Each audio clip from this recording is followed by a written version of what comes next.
Prest?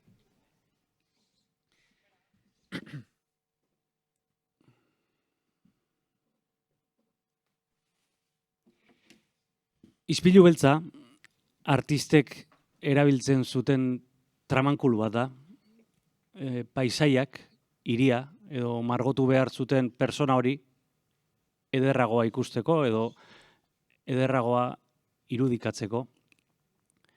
Black Mirror ingeleraz, gero serie bati ere izena eman ziona. Eta guk izena lapurtu genion tramankulu eder honi Donostia kulturaren irratsaio ederrago egiteko.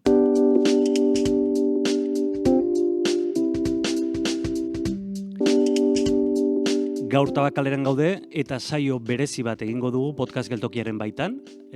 Jaialdi honen bultzatzaile, laguntzaile eta atzean dauden personekin hitz egingo dugu. Eta tartean, Jon Insausti, Donostiako alkatearekin, bai Edurne Ormazabal etxe honetako zuzendariarekin, Tabakalerako zuzendariarekin, Maite Goñi EITBko audio eta irrati zuzendariarekin, eta azkenik Carlos Galán, Subterfuge Records eta Subterfuge Radioko zuzendariarekin.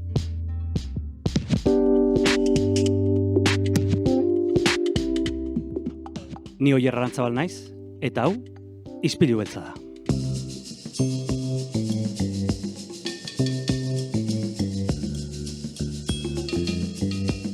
Jon Insausti Donostiako alkatea, ongi etorri Tabakalerara, ongi etorri Ispilu beltzara. Zer moduz? Opa, galdera zaila. Lehenengo galdera zailena izatea. Zailena izatea, ondo, esango izut ondo nahola. Pozik naho, pozik eta lasai, eta topera lanean. Bai, azkeneko hilabeteak mugituak izan dira, gauzak diren bezala, baino hola motxean, zerbait esan behar badin baizut, esango izut ondo nagoela, gustura. Esan behar dizun, txikitan guztio daukagu momentu bat lehenengo aldiz irratia entzun genuena. Behintzat, egun hauetan hitz egiten egon garenon artean, deno gogoratu dugu momentu bat, sukaldean, egongelan, irratia entzuten egon garena, ez dakitzu baduzun alako oroitzapenik. Bai, onartuko izut, baietz, geure etxean, aita ama eta Ander anaiarekin batera, irratia nik esango nizuke 5. izan dela beti, eta beti dut akorduan, txikitan, geure esnatzeko modua izaten zela aitak altu irratia jartzen zuela, sukaldetik. Garai hartan berak herri irratia Loiola Media entzuten zuen, eta oraindik ere garai hartako programetako doinuak gogoratzen ditut eta noiz kantatu egiten ditut. Baina neure irratiarekiko lehenengo oroitzapena ziurrenik izango litzateke ni oian sartuta, txiki-txikian nintzela, eta ziurrenik aita edo ama gosaria prestatzen ari zela hor, fondoko zarata horiek, ez? Eta, beti izaten zen horrelako erritua larun bat eta igandetan, irrati zarata horrekin, soinu horrekin, guztiok batera, labak batera, eguna hastea, osaltzen guztiok batera, etxeko sukaldean, niretzako leku importantea, sukaldeko maila, askotan aipatzen dudan elementua, bertan, lagok, mai horren bueltan, gozaltzea eta fondoan, beti irratia piztuta dukitzea. Ez garela horren gazteak, ez? Herri irratia, konturatzen gara batean, gure referenteak ere ez direla horren, ez? Gaurkoak. Erreferenteak, gurasoen erreferenteak zian, nik akaso gaur beste batzuk baditut, baina ia da, imaginarioan, ez? Gelditzen zaizkizune ahots edo soinu horiek izaten direla, eta horiek, buruan eta bihotzean geratu zaizkit. Alkate batek aktualitate jarraitu behar du, suposatzen dut goizetan oraindik ere entzungo duzula irratia. Bai, neure kasuan, pixkatola pikoteatu egiten dut, esaten den hori, Euskadi irratia entzutea gustoko dut, eta gero, Donostian, beste kate batzuk ere entzun behar dituzu pixkate hiriko, ez? Edo herriaren pulsoa edo temperatura zein dan dastatzeko behintzat, eta alaxe egiten dut. Baina ia da, irratia bai, eta egunkari ere irakurtzen dudala. Gustoko dute bulegoko atea iriki eta behintzat lehendabiziko titularroiek edo eguneko doinua zein izango den entzutea. Podcast geltokien gaude, audioaren geltoki honetan gaude, lehenengo urtea du edizio honek, Donostia kultura irratia entzuten ari gara. Eta udaletik ere bueno, konpromiso bat erakutsi da irratiaren alde, ez? Donostia Kultura Irratia bada Casares Irratiaren zenaren bueno, birmoldatze bat, zergatik da garrantzitsua? Bueno, apustu bat izan zen, ez? Casares Irratia beti izan da horrelako marka propioa, aitatua, estimatua, ez? Oso geurea izan da, eta apustu egin genuen duela 5 urte edo izango ziren gutxi gora bera, pandemia horretik, deka Donostia Kultura Irratia bueno, horri guztiari buelta bat emateko. Eta uste dut, bueno, garaietara egokitu garela. Kultura beti lotu izan dugu literaturarekin, antzerkiarekin, musikarekin, baina egia da azkeneko urtean, ahotsak, soinuak garrantzi handia ere hartu duela. Gainera uste dut horrek ere informazio handia ematen dizula. Jendeak segun eta nola hitz egiten duen, ze velozidadean, ze tonuarekin, ahotsak dardar edo ez egiten dion, bueno, gauza bat edo beste kontatzen dizu. Eta bueno, uste dut horrek hitz egiten duela gure hiriari buruz, eta baita ere gure erakundeari buruz, Donostia Kulturari buruz, bueno, gauza berriak egiteko gogo hori erakusten dugulako. Beti izan dugu egokitzeko gogoa, baina bueno, geure erronka nagusia beti izan da sortzaile berriak, belaunaldi berriak identifikatzea eta topatzea, eta kasu honetan, podcast gintzak, horretarako ere bertutea ematen digu, ez? Gainera uste dut ariketa zabala egin genuela. Tankera guztitako edukiak ditugu, fikziozkoak, realak, humorezkoak ere, baina bueno, geuk ere apustu egin genuen eta geure etxeetan, Santelmo Museoan, Victoria Eugenian, kulturretxeetan, kontatzen diren gauzak, historiak ere gordetzen ditugu. Gordetzen gero zabaltzeko. Eta adibidez, aurreko astean duela 2 aste, Kike Esnaola psikologoak Santelmo Museoan, osasun mentalari buruz adibidez emandako hitzaldia, hor daukagu entzun gai, ez? Formatu berria eta gai berria. Ze gauza hauek orain daude, mai gainean. Uste dute podcastak ere, ez bakarrik teknologia berria, gai berriak ere jarri dizkigula mai gainean. Hau, Donostia Kultura Irratia da, Ispilu Beltza, podcast geltokitik ari gara grabatzen, eta bagoaz aurrera. Mintzen gaituena baztertuko dugu. Esaten ari ginen Donostia Kultura Irratiaren alde egindako apustua, ez? Aipatzen ari ginen. Eta tira, duela gutxi irakurri dugu, alkate baloratuena zarela hiriburuetan, euskal hiriburuetan, nola lortzen da hori hain denbora gutxian? Lana eginda. Nik besterik ez dute ikasi neure etxean, baino beira, oain esaten duzula, podcasten bitartez zer egiten dugu? Entzun egiten dugu. Eta zer egiten da politikan edo zer egin beharko litzateke? Entzun, informazio hartu, ondo pensatu, eta gero horren ostean erabakiak hartu eta lana egin. Beraz, podcast gintza edo podcastak entzuten egiten dugun ariketa, ez dago oso urruti politika den horretatik. Azkenean, entzutea da, informazioa jasotzea eta horrekin guztiarekin zerbait egitea. Eta, etxean beti esan didate importantea dela entzutea eta eskerrak ematea, premisa horiek beti izan ditut mai gainean, baina, nik beste formularik ez dut ezagutzen. Lana egin behar duzu, punto. Ez dago besterik. Kultura zinegotzi izatetik alkate izatera, ohitzen da bat alkatearen makilera? Bai, nik uste dute azkenean lan guztiak daukatela zerbait, bakoitzak bere sufrikarioak izaten ditu. Danak eramaten dugu normalean lana etxera, beti egoten gara pensamendu batekin edo bestearekin. Orduan, ez dut uste honek sufrimendu gehiago edo ekartzen duenik. Lan guztiak daukate zerbait. Geure aita duela 2 urte arte erretiratu zuen arte, azkeneko 25 urteak pasa zituen, Ola Berriara junda etorrian, Artzelo horren, labe baten temperatura kontrolatzen. Produkzioa, fundizioa ez gelditzeko. Pentsatzen dut lan horrek ere 11 komplikazio izango zitula. Ohituko zan, bai, jakina. Nik uste neureak ere beste komplikazio batzuk baditula, baina azken finean hor egon behar duzula, ardurak onartu, eta erantzunak eskaini ez. Ez nioke emango horrelako konplexotasune gehigarririk. Lan guztiak daukate zerbait. Honek bere berezitasuna da ezta.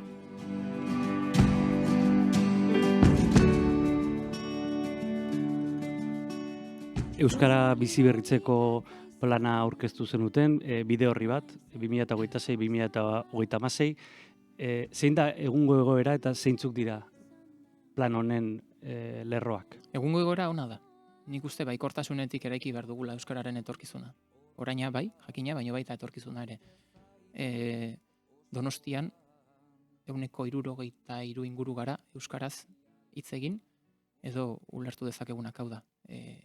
Bi donostiar, 3tik, ez dago bat ere gaizki. Horrek esan nahi du, euskaraz bizitzeko, euskaraz aritzeko, esparru zabala daukagula. Baina aurrera begira, egia da, gizarte bezala aldatu egin garela, aldatu egingo garela, gure ohiturak, gure manerak aldatu egin dira, hiria bera ere aldatu egin da. Duela 10 urteko hiria ez da gaurkoa, eta gaurkoa ez da izango 2036ko hiria. Gai ezberdinei buruz hitz egingo dugu, beste ohitura batzuk izango ditugu, aro digitalak ere hor ditugu, fluxu migratorioak, globalizazioa, eta horretan guztian, salsa horretan guztian ere euskarak egon behar du. Bai edukietan, baino baita ere formetan ere. Eta guk argi daukagu horregoteko 2036an, ze azken finean 10 urteko horri ibilbide bate jarri dugu mai gainean, hiztun gehiago behar ditugula. Eta hori erabat lotuta dago ezagutzarekin. Ezagutza oraindik ere erronka da. Askotan erabilerara jotzen dugu, baino ezagutza erronka da gaur-gaurkoz. Euskaldun osoak gaitasuna duten euskal hiztunak behar ditugulako, jakina ulertuko dutenak, familia transmisioa zinbestekoa dugu, beti dago hizkuntza eragile bat. Etxean jasotzen duzun hizkuntza da ama hizkuntza, eta hizkuntza horretatik ikasiko dituzu gainontzekoak, hori euskara izan behar du. Eta gero kontuan izan behar dugu, 0-16 urte bitarteko aisialdia, jakina Donostiara etortzen diren bizilagun berriak, horiek ere horregon behar dute, arnasgune potenteak hau da, nun sortuko da euskara, modu natural batean geurean, zer egongo da babestuta aldaketa guztietatik. Herri honetan, erabaki izan hezkuntza eta administrazio izango zela hori, ondo, baina goazen espazio berriak konkistatzea. Eta azkenik, esan bezala, motivazioa, baikortasuna. Gaur-gaurko uste dute diskurso negatibo edo zailetan, konplexuetan mugitzen garela, baina euskara duela hamarkada batzuk bizi berritu baldin bazen, pizkunde bat egon baldin bazen, hori da indarra eta gogoa zegoelako. Uste dut guk ere baikortasun horretatik edo energia horretatik ere egin behar digula horrez, baina gauzak horrela mantentzen baditugu, Donostiarren hiztun kopurua mantendu egingo dugu. Egiten dugun kontuan hartuta sekulako ahalegina dela mantendu. Bueno, nik uste dut mantendu baino igo egin nahi dugula, ez? Beraz, egiten duguna bai, baino espazio berriak konkistatzea tokatzen zaigu. Erronkak badaude. Uste dut, miren hartzaiu zela, esaten zidana, bazirudiela, ez, gure belaunaldiari ez zitzaiola egokitu behar, datozen aldaketetan parte hartzea, ez? Baina bai, azkenean, 21. mendean, badirudi belaunaldi aldaketa honek erronka asko, ez, ekarriko dituela eta ardurak hartu beharra dagoela, ez. Bueno, mirenek hartu ditu, adibidez. Euskal Herrian dagoen ziurrenik museo garrantzitsuenaren, kasi estatu mailan ere esango nuke dagoen museo garrantzitsuenaren zuzendari da bera. Hori ez baldin bada erronketan parte hartzea, ez, geure nortasuna, horrelako tamaina horretako museo bat kudeatzea, eta baditugu gehiago. Tabakaleran gaude, hementxe dago zinemaldiaren egoitza ere, Maiala Emeloki dugu, zuzendari berria, hortxe dago, beste esparru batzuetan, oraintxe bertan entzun berri dugu Aimar Berretos Donostiarrak ere beste ardura batzuk hartuko dituela.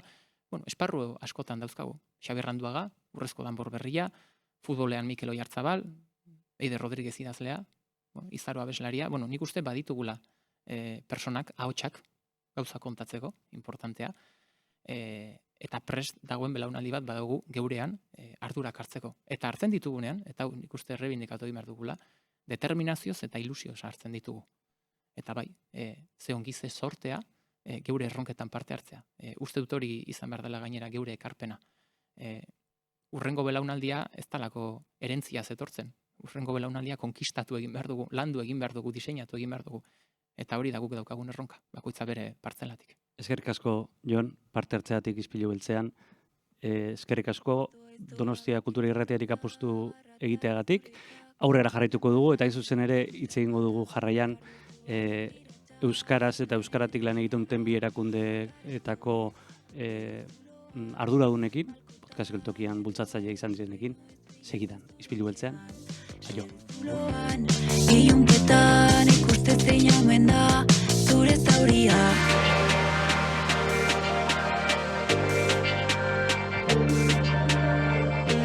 Ispilu Beltzean gaude, podcast geltokitik grabatzen ari gara saio berezi hau. Gaur Maider Uriart ez dago Ispilu Beltza zuzentzen, oporretan dagoelako, sortea daukalako, besteok ez bezala, ni ongo nintzateke oportan gustora, ez izuek esango. Baina ilusioa egiten zidan berriz ere Ispilu Beltzeko mikrofono hartzeaz, segia da pandemia garaian hartu genuela erronka hau eta oroitzapen politak ditut. Nola hasi genuen Ispilu Beltza, nola eman genuen forma, nola joan den aldatzen, nola lortu dugun erronka berrietara moldatzea. Eta erronka berri baten inguruan ari gara hitz egiten, ze podcast geltokiak lehenengo edizioa du, eta heina handi batean, EITB-ri eta Tabakalerari esker da hau. Bi erakunde oso garrantzitsu Euskal Herrian, funtzio oso garrantzitsua betetzen dutenak, gurekin ditugu Maite Goñi, EITB-ko audio eta irrati zuzendaria, eta Edurne Ormazabal, Tabakalerako zuzendaria. Arratsaldeon. Arratsaldeon. Arratsaldeon. Bueno, esandakoa, lehenengo edizioa podcast geltokian, zeuek ere, bi erakunden arteko elkarlana audiotik bideratu duzue.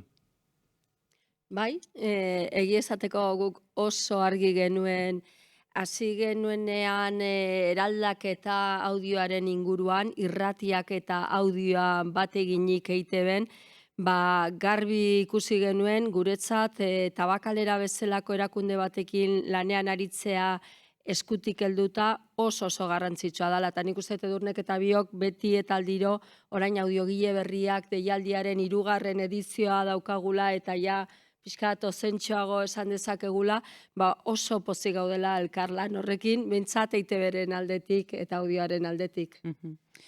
Bai, egia da, Tabakaleran dakizuenez, gure egiteko nagusienetakotzat dugu euskal sorkuntza berriak sustatzea, ez?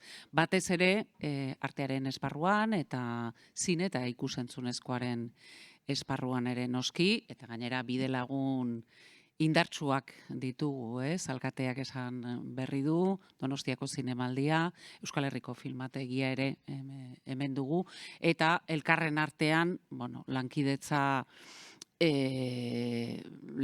estua eta indartsua sortzen ari gara, ez? Bidea egiten ari gara oraindik, 10 urte ditu Tabakalerak eta horrelako espazio eta proiektu batetarako oraindik denbora gutxi da, ez? Baina guk beti izan dugu begirada berezia euskerazko sorkuntza sustatzeari, ez? Eta egia da zinearen esparruan hainbat deialdi eta bestelako laguntza bideak errez sortu genituen bezala, audio mailan, bagenuela hor kontziente ginen, ez? Hutsune bat bazegoela. Eta horrelako batean oso erraz sortu zen gainera audiogile berriak deialdiaren ideia eta guztiz komplementarioak garenez bi erakundeak azkar batean sortu genuen eta martxan ipini, ez? Pozik gaude, izandako emaitzekin, eta gainera proiektu berriak egiteko gogoz, ez? Audioa bada importantea. Bikondo errea izan da, nahi zenuke ostoan, ostotasun horregatik, maite zaitut osoa. Hain zuzen ere, podcast geltokian ginela atzo, irekiera ekitaldia egin genuen, atzo edo, batedaki entzuleak noiz entzuten duen hau, guk temporalidade hori sartuko diogu. Hitz egiten egon ginen produktora kolombiar bateko kideekin, hitz egiten egon ginen txiletar autore oso garrantzitsu batekin, Julio Rojasekin, eta denak harrituta zeuden Tabakalerarekin. Ze espazio, ze plaza, goiko, ez? Prismarekin. Bai, Prisma da marabila bat, ez? Lortu duzue plaza bat bihurtzea Donostian? Hori beti izan da gure helburu nagusienetako bat, plaza izaera, ez? Nik uste dut hori hasieratik oso garbi izan genuen aldagaietako bat izan zela. Hori lortu behar dugu, ez? Osea, herriak bizi behar du leku hau, bestela ez dauka zentzurik, esan nahi dut, kulturaren templo bat ez du hau izan behar. jendeak lasai sartu behar du, jendea etxean sentiarazi behar dugu, eta ez du bildurrez sartu behar. Eta egia da, Tabakalera oso leku bizia dela, eta Europa osotik eta etortzen beste zentro batzuetako arduradunak, edo zine munduko, edo arte munduko museoetatik, eta etortzen bisitan izaten ditugun jendeak beti aipatzen dute hori, ez? Beti azpimarratzen dute hori. Ze izaera diferenteetako jendea ikusten dut, gazteak ikusten ditut dantzatzen bazter batean, jendea ikusten dut piponean jolasten, eta hori guretzat bada Tabakaleraren bilatutako ezaugarri nagusienetako bat bai. Erreferentzialtasuna hitz egiten EITB zeritzi behar dugu. Maite, ez du ukatuko elkarrekin bide asko egin dugu, ez? Eta esango nuke bide honetan, EITB-rekin egindako bidean, beti ikusi dudala joan garen lekuetan, ez? Madrilen, askotan izan gara, egon gara beste lekuetan ere bai, ez? Eta beti aipatu izan da nolako potentzia daukan EITB-ek eta EITB-tik egindako apustuak, ez, audioaren inguruan. Nabarmena da, nola sortu den sektore bat horren inguruan, ez? Bai, guretzat oso pozgarria ikustea nola hasieran aipatzen ari ginen horrek nola orain ematen du bere fruituak ematen ari dela, ez? Berrea lanketa bat behar da eta behar da apustu handi bat egitea. Eta gure kasuan nahi genuen audioaren sektorea nahi dugu euskal ikusentzunezkoen sektorearen pare jarri.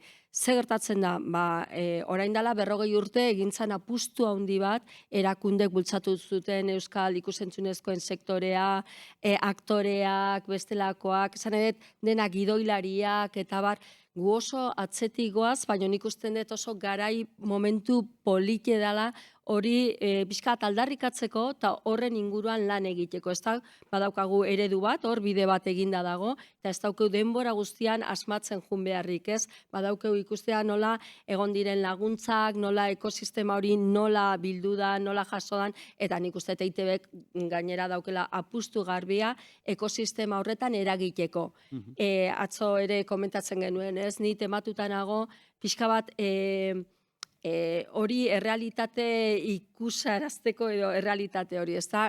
Kanpora joaten garenean egia da, denbora guztian esaten digutela, baino zuek egiten ari zareten erronka hori apustu hori guauren kasuan adibidez, ez? Nola irratiaren mundua eta podcasten mundua nola batudan batean eta hori, eta denek, hola, geratzen dira aho bete hortz egindako lan horrekin, bai? Okrespanago, azken urtean, EITB izan da ekoizpen original gehien egin dituena Espainiako irrati nazionalaren gainetik. Bai, denen gainetik. Guandiken ez da publiko egin, baina baditugu kopuruak, lehengo egunean pasatu zizkidaten, eta beste beti esaten dugu katalanak, besteak hori, bai irrati eta telebista publiko audioaren inguruan ari gara, ekoizpenak, bai pribatu eta publikoen artean, eta EITBek dauke kopuru handiena. Nik uste dut ikerketa batean atera da, egin dute urtero ateratzen den ikerketa bada, eta horretan, bai, lehengo gunean pasatu zidaten orduan, bai oso pozik gaude alderdi horretatik, eta jarraituko dugu gure politika oso garbia da, euskararen, lehen aipatu dugula hori, euskararen inguruko ekoizpena, ekosistema oso nabarmena da, eta nik uste dut, beste guztiek ere, inbidia pur batekin ere begiratzen gaituztela, ez batez ere hizkuntza gutxituek dituztenak, eta gero ja, nahi dugu, egon narratiba berrietan, formatu berrietan, edo zein hizkuntza hegemoniko dagoen tokietan, eta horretarako ari gara lanean. Audiogile berriak beka, ez dakit deitu, ez? Deitu berko nioken, beka, deialdia, hirugarren edizioa izan du, atzo iragarri zenuten Oier Brabok irabazi duela bere lehen da biziko ordua lanarekin.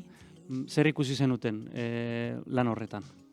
Bueno, egizateko igual pixka kontatzeko nola izaten da hori, deialdi irekia egiten dugu hor egoten da tarte batean, fase batean, eta gero fase hori pasa ondoren geratzen gara 3 finalistekin, ez? Hoiek jasotzen dute Tabakaleran egoitza, tutoretza, hemen, Arkaizkano, produktorak, Katixa Agirre, Bai. Josean Pérez Ledo, Ba. aurten Xabier eta Etxeberria anai handiak. Eta gero baita ere mentoritza tekniko bat. Hori da, esan nahi dut ze beraiek beti urtetan komentatzen digutena Edurne, oso pozik ibiltzen dira.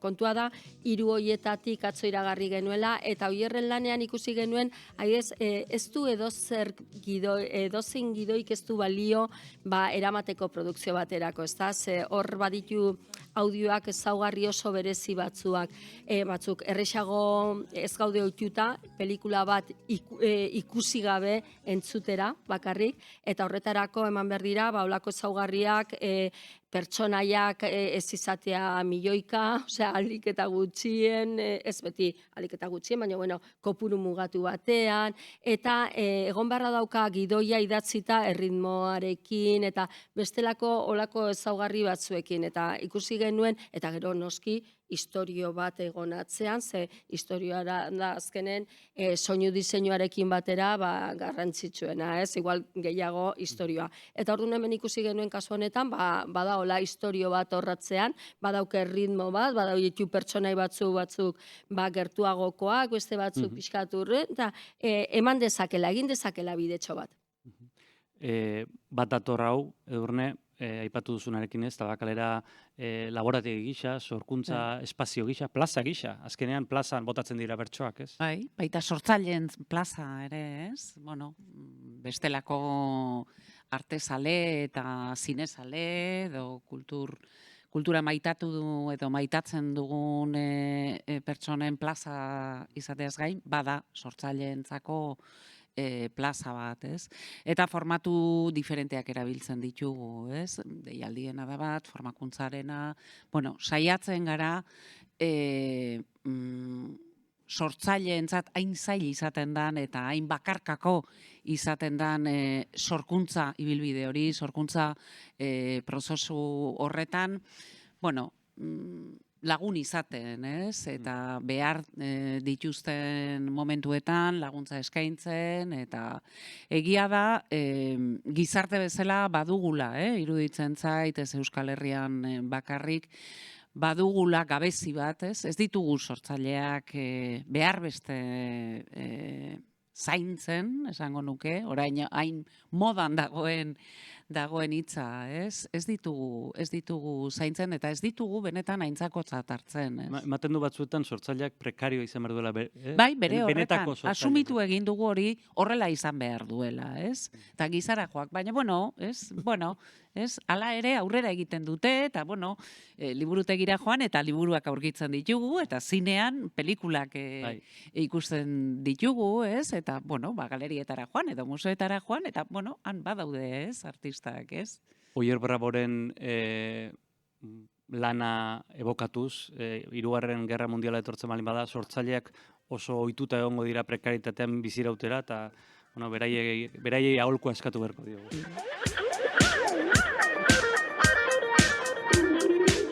Eta amaitzeko, gu hau aplikazioa zitzen nahiko nuke, gero lan hauek guztiak bertan entzun daitezkelako, eta ITB-ko egin duelako apustu bat, streaming plataforma bat euskaraz bultzatzeko, podcastak, audioa, musika ere bai, eta irratiak, ze aterki beraren barruan daude, ez da? Alaxe da bai, sartzen balin bazarete gu hau aplikazioan, webgunea ere bada, esan nahi dut, eta, nik uste apustu bat egin genuen irratiak hor goian kokatzeko. Hortxe dauzkeu borobiltxoetan irrati guztiak, eta gaina laster horretan ere etorriko dira sorpresa txikiak. Politia izango da, datorrena ere.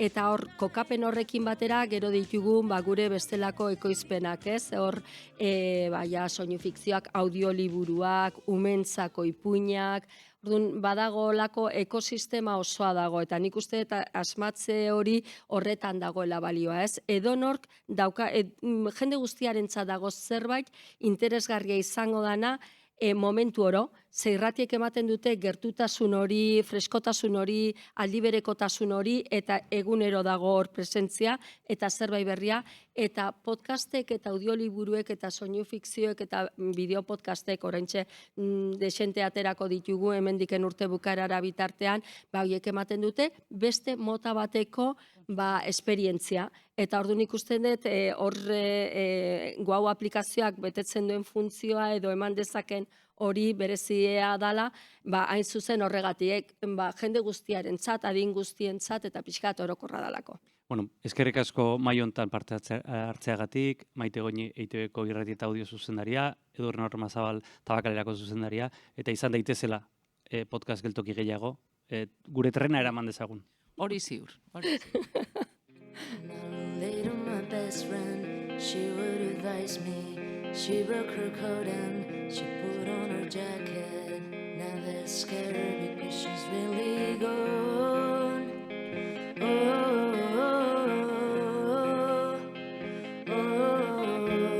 Ispilu beltzan gaude, esan bezala, audioari dedikatutako jaialdi honetan, podcast geltokian, eta aipatu behar dugu, podcast geltokiaren sorburuan badagoela Subterfuge izeneko zigilu bat, musika zigilu bezala oso ezaguna, eta gerora irratia ere sortu zu.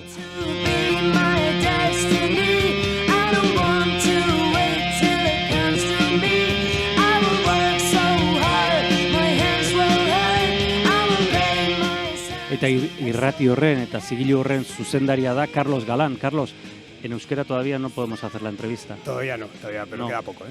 Pero bueno, veraneas en Zarauz, así que Me he Zarauz de toda la vida y bueno, me encanta Donostia, me encanta Zarauz, me encanta Euskal Herria, pero el euskera de momento me cuesta un poquito.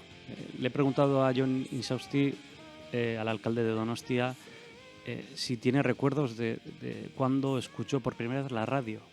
No sé si tú guardas algún recuerdo. Sí, totalmente. Recuerdo sesiones de radio en el coche con mis padres, pero sobre todo recuerdo pues empezar con 11, 12 años a escuchar a Ordovás, a Manolo Fernández, a Julio Ruiz, pues a gente que estaba en lo que era la antigua Radio 3. Y bueno, empezar a descubrir la música que al final pues me llevó por el camino que elegí, ¿no? Había gente que escuchaba cadenas más convencionales, yo aposté por esas y al final, bueno, pues definieron un poco por dónde iba a tirar, ¿no? ¿Con cuántos años era eso? 11, 12 años, me acuerdo perfectamente que además me ponía el transistor debajo de la almohada porque evidentemente había que irse a dormir a una hora y en casa no podías tener la radio encendida, entonces me la ponía debajo de la almohada y ahí escuchaba hasta que me quedaba dormido.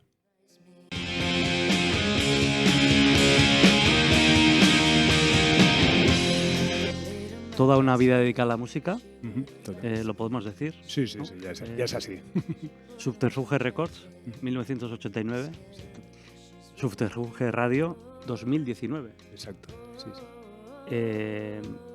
¿Has tenido relación con el País Vasco? Ayer comentabas la relación con Edurne Ormazabal, Total. que era algo muy bonito. Fui testigo del abrazo que os disteis cuando os Sí, juntasteis, sí. ¿no? Sí. ¿Qué relación tuviste con el País Vasco?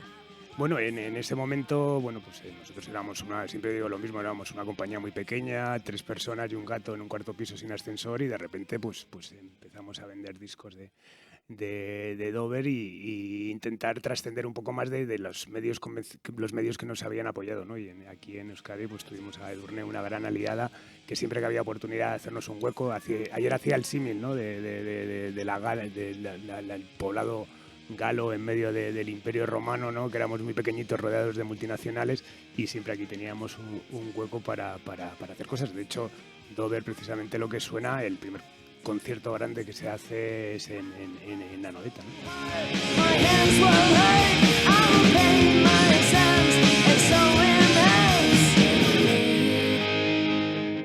Conociste el boom, los 80, ¿no? 80-90, luego la incertidumbre y la caída de la industria total. Sí.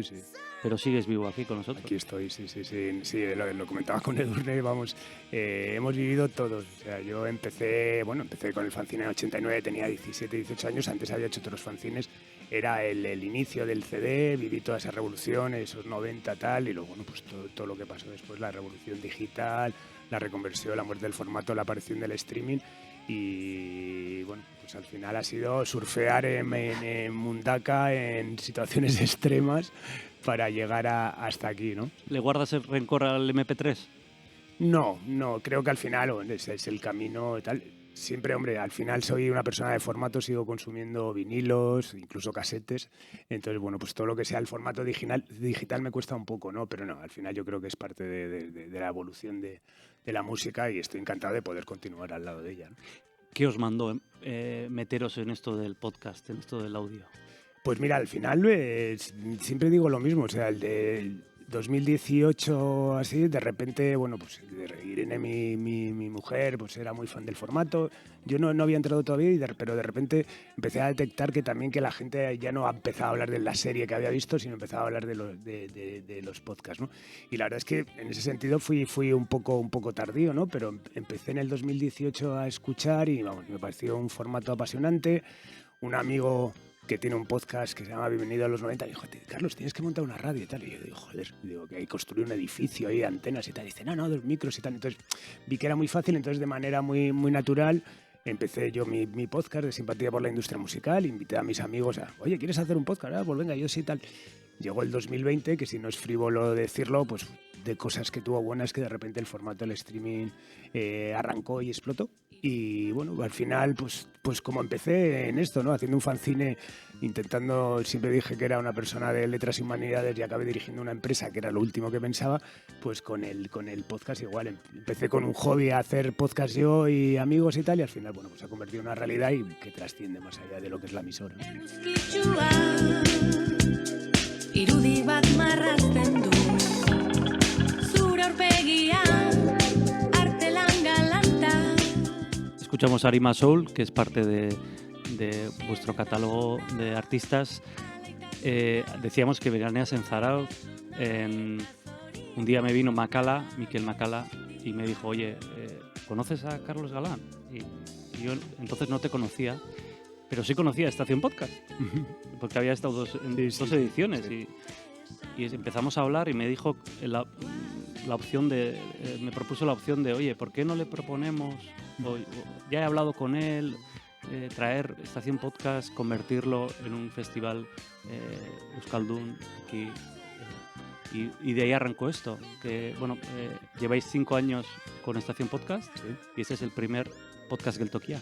Exacto. Sí, Miquel un día, hablando de la posibilidad, hizo además la traslación, ¿no? Que al final era Estación Podcast de Geltokia, y joder, me sonó súper bien. Y dije, bueno, esto es un match absoluto con el concepto, ¿no? Entonces, bueno, considerábamos que de repente un buen spin-off, una continuación a Estación Podcast Madrid sería poder hacer algo aquí en San Sebastián, en Donostia, y bueno, sí, una inmensa. Te escuché que no descartas cerrar Madrid y ya mudarte aquí. Bueno, totalmente, por supuesto, vamos, se ha planteado estos días, sí.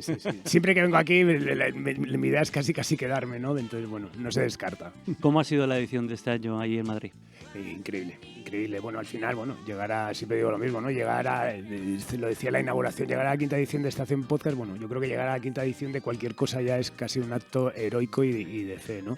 Y bueno, pues lo hemos conseguido, ¿no? Yo creo que ya hemos instaurado un encuentro que es al final de lo que se trataba, ¿no? De concertar a la gente que se dedica al audio, que tiene inquietudes ya no solamente de la perspectiva de la creación, sino también de la producción, de la promotoría, etcétera. Y bueno, creo que al final hemos conseguido que sea un festival de referencia y sobre todo, pues la idea que también tenemos aquí con Donostia, ¿no? O sea, no es un festival al uso que queremos que vengan miles de personas, ojalá acabarán viniendo, ¿no? Que al final la idea es crear, ¿no? un plató, una especie de estudio de grabación en directo donde al final esos contenidos, si tienes la suerte de poder consumirlos presencialmente, genial, pero que también se puedan consumir durante el año, ¿no? Y entonces, bueno, al final generamos unos contenidos que durante todo el año se están consumiendo. A veces tenemos la sensación desde aquí que, bueno, en el País Vasco, en Euskal Herria, sí, tenemos un polo importante de creación en audio.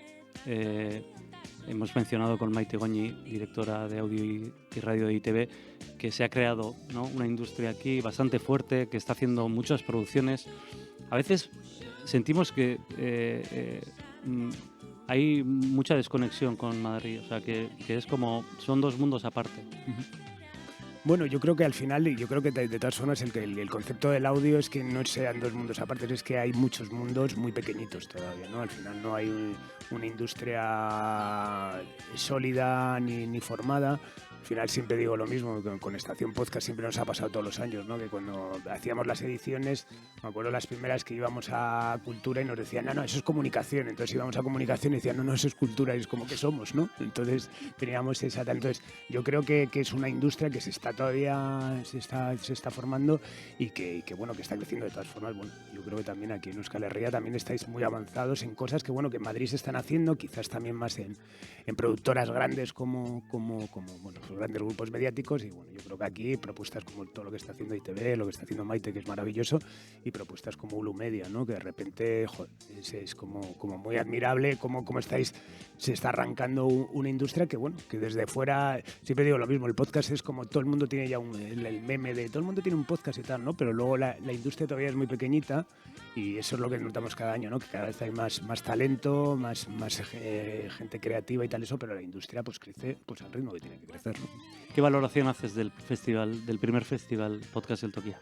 Bueno, pues es un absoluto lujo, ¿no? Estar en un espacio como Tabakalera ya es maravilloso, estar en una ciudad como Donostia, increíble, y rodeada de compañeros como todos los que nos hemos concentrado aquí, pues una pasada, ¿no? Ojalá se cimente todo para que la siguiente edición ya sea algo impresionante, ¿no? Eskerrik asko, Carlos, por acompañarnos y Eskerrik hasta asko. la próxima. Gracias. Eskerrik asko.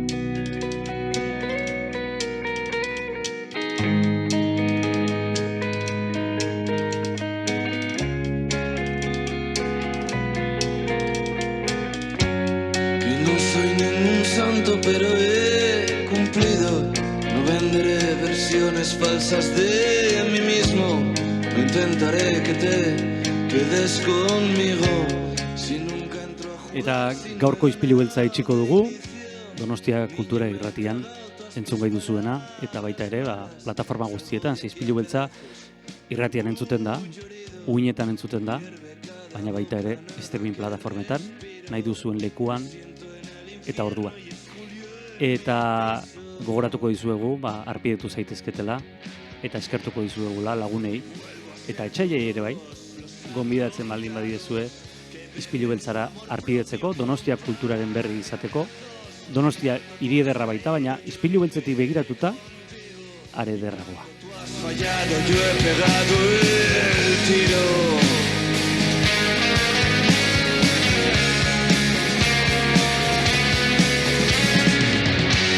Me va a costar mirar tu lado de la cama. Si Juancho lloro el sella, yo llorar el Nilo. Voy a escribirte algo realmente bonito, que aunque me veis siempre estaré contigo, que aunque no sufriré voy a soñar contigo, que si no lo... Ispilu beltza podcasta entzungai duzu irratia.donostiakultura.eus webgunean, Spotify, Apple Podcasten, Google Podcasten edo zure audio plataforma kutxunenean.